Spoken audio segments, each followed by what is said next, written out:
Stress. It seems like a pretty straightforward concept. We toss the word around in conversations, but do we know what it really means? Is it physiological? Is it psychological? Is it workload related? Is it a myth? Oh, hold on. We've got to get there and back before the close of business today. Make it happen. You will be there to give me away, won't you, Daddy? Life is a process of continuing change, and with change comes a demand that we adapt. For example, starting a new job can be just as stressful as losing a job. How we perceive change influences how we manage adapting to it. If we perceive that the change is positive, then it's welcomed. On the other hand, if we perceive it to be negative or threatening, our body will respond dramatically with a variety of physiological and emotional responses. What do you think happens when a person has compound stress, dealing with issues separate from the aviation environment, problems that one faces prior to getting into the cockpit? I know this is partially out of your work parameters, but I would really like your help in evaluating some of our products. You're just like the average consumer, so your input would be really beneficial. Unfortunately, I need your input prior to our conference tomorrow. We've done what we could. Now let's wait for the test results prior to jumping to any conclusions. What do you mean I can't have the keys? You're never around long enough to let me show you how I drive. I can't believe you don't trust me. Whoa! It's easy to see how things can escalate and aggravate rather quickly. Clinically, stress is defined as the sum of biological reactions to any adverse stimulus, be it physical, mental, emotional, internal, or external, that tends to disturb the body's natural balance. As you can see, we're somewhat sensitive creatures, and stress directly affects the way we process information and contributes to our ability or inability to make decisions. Fortunately, there are certain work-related factors that help predict stress. These characteristics are universal, and as humans, when these factors exist, it is likely that one will feel stressed. When one is fatigued or exhausted, a certain amount of stress can be expected.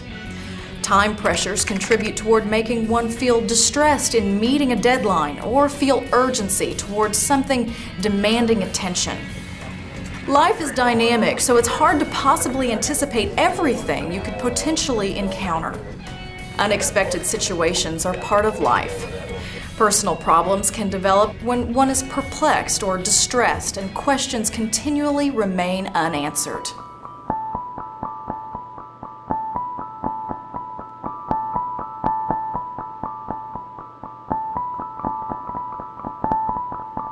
Stress can exist in all kinds of states. Predominantly, two types of stress are prevalent: acute and chronic stress. Acute stress is the most common form of stress.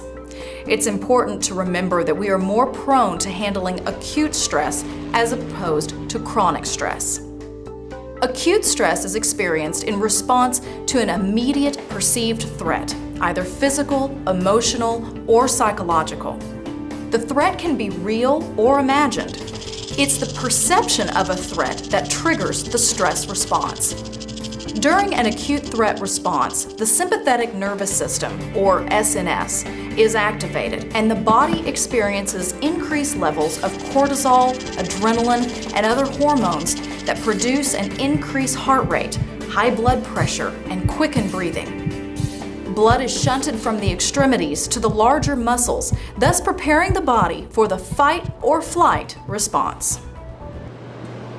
People who experience acute stress in their lives may display a variety of symptoms. Heart rate and blood pressure increase, perspiration increases, hearing and vision become more acute. Blood will be taken from the extremities and redirected to the large muscles. All these physiological changes are in response to SNS and the fight or flight mode. Acute stress affects all human beings. It's part of our physiological makeup. Fortunately for all of us, it's highly treatable and manageable. Chronic stress response occurs all too frequently from our modern lifestyle, when everything from high-pressure jobs to loneliness to hectic traffic can keep the body in a constant state of perceived threat and chronic stress. In this case, our fight or flight response, which is designed to help us ward off immediate threats spaced out over long periods of time, becomes a constant state and wears down our body and causes us to suffer physically and emotionally. In fact, it's been estimated that up to 90% of doctor visits are for conditions that are stress-related. That's why it's so important to learn stress management techniques and make healthy lifestyle changes to safeguard yourself from the negative impact of chronic stress. Chronic stress is not all that unfamiliar to people who get way behind in payments and deal with creditors on a weekly basis. Individuals you live or work with may be part of a dysfunctional environment and can eventually wear away one's ability to cope effectively. Unhappy marriages, jobs, or careers in which one is discontent can also lead to chronic stress. When life presents unrelenting demands and the pressures seem overpowering, chronic stress can manifest itself in a person having a stroke, heart attack, being violent, even having suicidal tendencies. The worst feature of chronic stress is that people get accustomed to it. It becomes too familiar and at times strangely comfortable. Undeniably, managing stress can be complicated and confusing.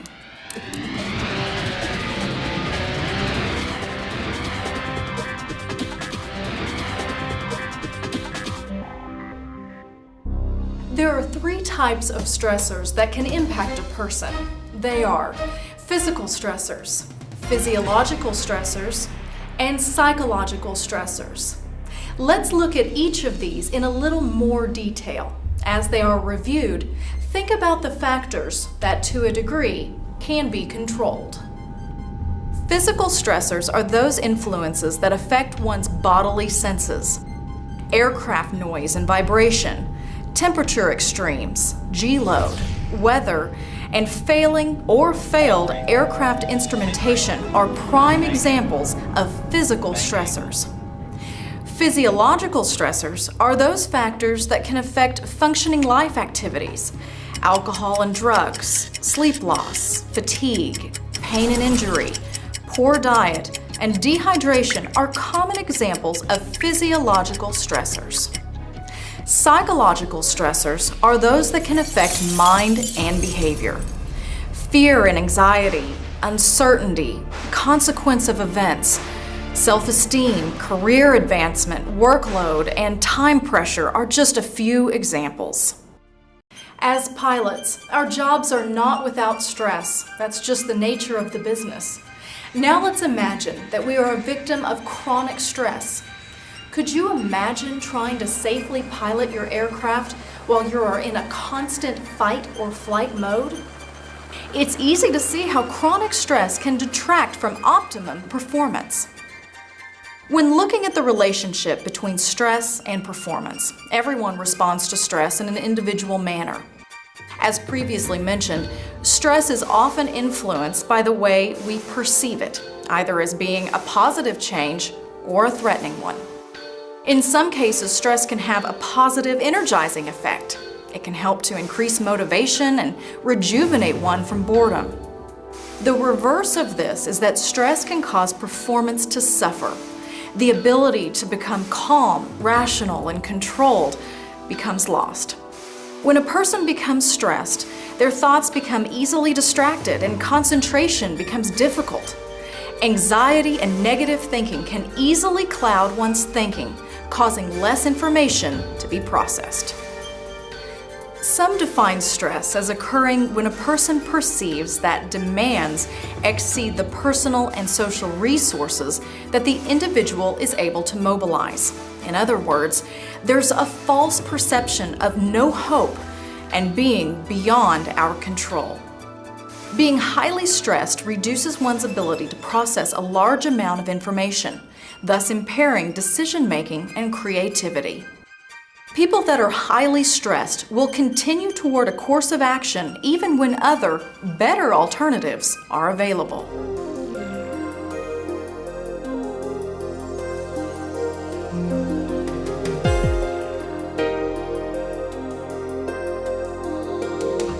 Harvard scholars Robert Yerkes and John Dodson described the relationship between stress and performance in 1908. The YERKES-DODSON principle suggests that to a certain degree, a specific amount of stress is healthy and useful. This usefulness can be translated to one's performance as well as health and well-being. Using an inverted U-shaped curve, one can see how levels of arousal can increase and decrease. Different tasks require different levels of arousal. The curve illustrates that to a point, stress or arousal can increase performance. When stress exceeds one's ability to cope, this overload contributes to diminished performance, inefficiency, and even health problems. When one is feeling bored or complacent, the far left part of the curve is likely to represent the performance level. The right side of the curve indicates potential performance levels when one gets stressed and experiences tunnel vision, confusion, or panic. For peak performance, one would want to stay at the top of the curve, representing an acceptable level of arousal for critical tasks. It would be simple if this optimal level was the same for everyone, but unfortunately, it is not. It's imperative to be able to recognize your own individual optimal level of stress so that you can use it to your advantage. Task complexity should also be a consideration. As the difficulty of the task becomes complex and moves toward the upward part of the inverted U, the task is considered to have an energizing effect of arousal. However, with too much complexity or overload, the curve turns downward toward the right and can have negative effects on arousal, like inattention, lack of memory, and inability to problem solve. The higher the workload, the more likely it is that a person will work faster and force work to be completed into a shorter time frame. When this happens, items are likely to be omitted, and there's an opportunity for an increase in errors. High stress levels may contribute to low information processing, where there's certain closed-mindedness and bias in the information a person uses to find a solution. The person will typically only use information that supports their solution and omits all other information that could lead to a more viable option. During periods of high stress, one could fall into the trap of defensive avoidance. This is where a person ignores or avoids a potential situation or scenario in order to avoid its associated stress. The awareness of serious potential losses, coupled with the false perception of no hope in finding a viable solution, are the two major components that lead to this frame of mind. Confusion is common when a person is subjected to high stress levels, as the selectively biased information they use doesn't lead to their desired solution.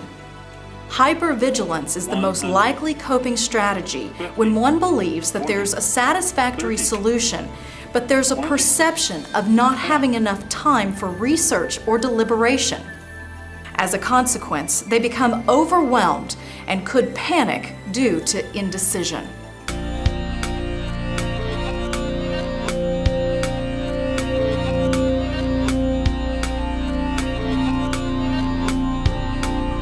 There is a correlation between stress and accident proneness. Stress contributes to accidents and slows recovery time. Work-related stressful events may immediately precede automobile, domestic, and industrial accidents. Automobile drivers who experienced recent social stress, including job stress, are 5 times more likely to cause a fatal accident. There are 6 tips for managing stress so that one can work at their optimum level. Hold discussions among crew members.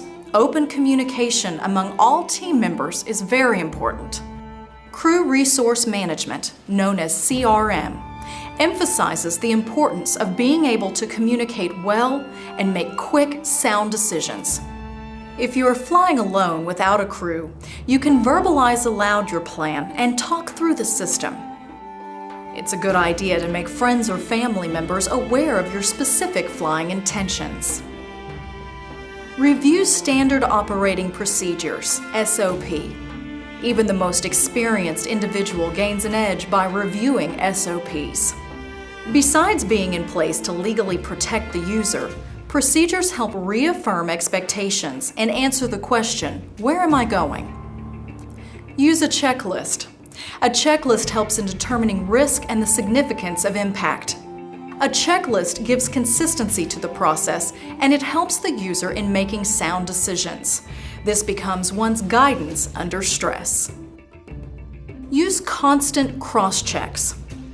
Cross-checking instruments, your flight plan, etc. is understandably added work. It is a preventative measure that only comes into play when something goes horribly wrong.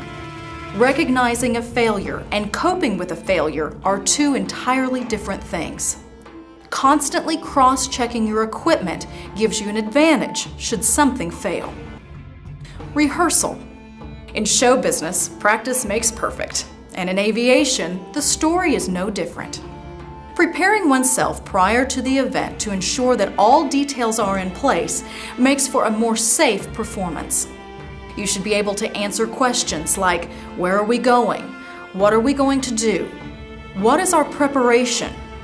What are our time factors, etc. What if planning involves going over what if scenarios? Planning for the worst, but hoping for the best. This might be an appropriate mantra for flying. Planning helps the pilot see the big picture and then put procedures into place should original expectations not be met. While it's obvious that no one can escape stress, there are proven ways to effectively cope with stress. A few proven recommendations are to get physical exercise, get adequate rest, eat properly, as getting proper nutrition helps one's body to function better. While these might seem minor, executing such behaviors can help provide relief for acute stress.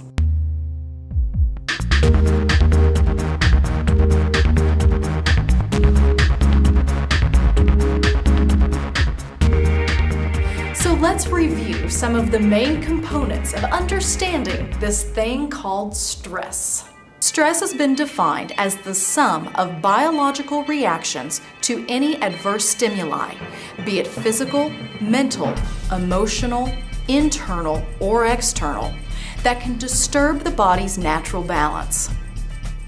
Different situations can cause stress, and stress has been compartmentalized into 2 different categories, acute and chronic.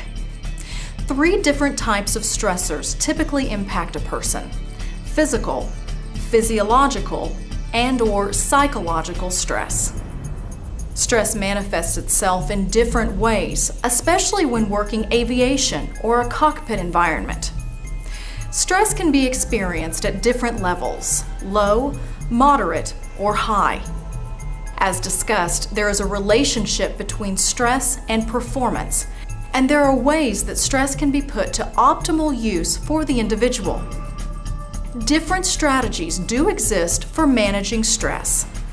It's up to each of us to explore our stress tolerances and what may or may not be effective ways for coping.